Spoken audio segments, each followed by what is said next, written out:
ఇక మీ మీ పరంగా వస్తే మీ పార్టీ మీ ఇంటర్నల్ పాలిటిక్స్కి వస్తే మీ పార్టీలో కేసీఆర్ వారసుడు ఎవరు? కేసీఆర్ గారు ఇంకో 3-4 ఏళ్లలో మళ్ళీ సీఎం అవ్వాలి. మీరు ఆయన వారసత్వం గురించి ఎందుకు మాట్లాడుతున్నారు? ఎప్పటికైనా వారసులు అయితే ఉండాలి కదా. డిసైడ్ చేస్తారు, మా పార్టీ డిసైడ్ చేస్తుంది. ఇప్పుడు నుంచి దానికి తొందర ఉంది. కానీ పార్టీలో అంతర్గతంగా కుమ్ములాటలు నడుస్తున్నాయి వారసత్వం కోసం. ఇది కాంగ్రెస్ వాళ్ళకి బాగా తెలుస్తుంది. చెప్పి మీకన్నా బోర్ కొట్టాలా, ఇలా జవాబు చెప్పి నాకన్నా లేదు, ఈసారి గట్టిగా తెలుసుకోవాలనుకుంటున్నాను. తెలిసేసుకుందాం. ఇప్పుడు ఏం కావాలి మీకు చెప్పండి. మీ పార్టీలో హరీష్ రావుకి మీకు మధ్య పార్టీ ఆధిపత్యం విషయంలో, వారసత్వం విషయంలో ఎందుకంటే ఇప్పుడు హరీష్ రావు గారు ఒక నాయకుడిగా, సీనియర్ నాయకుడిగా పాపం ఆయన పని ఆయన చేస్తున్నారు, నా పని నేను చేస్తున్నాను. అట్లాగే జగదీష్ రెడ్డి గారు ఆయన పని చేస్తున్నారు, సబిత గారు.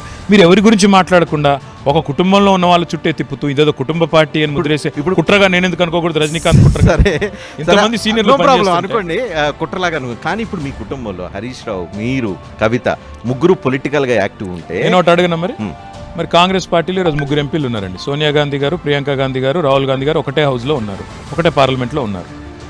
అంటే ఏమైనా ఆధిపత్య పోరు నడుస్తుందా ముగ్గురు మధ్యన? ఎట్లా మాట్లాడతారు ఇట్లా? నాకు అర్థం కాదు. ఎందుకు మాట్లాడాల్సి వస్తుంది ఆ రకంగా? కేసీఆర్ లాంటి నాయకుడి కింద పనిచేయడమే మా అందరి అదృష్టం.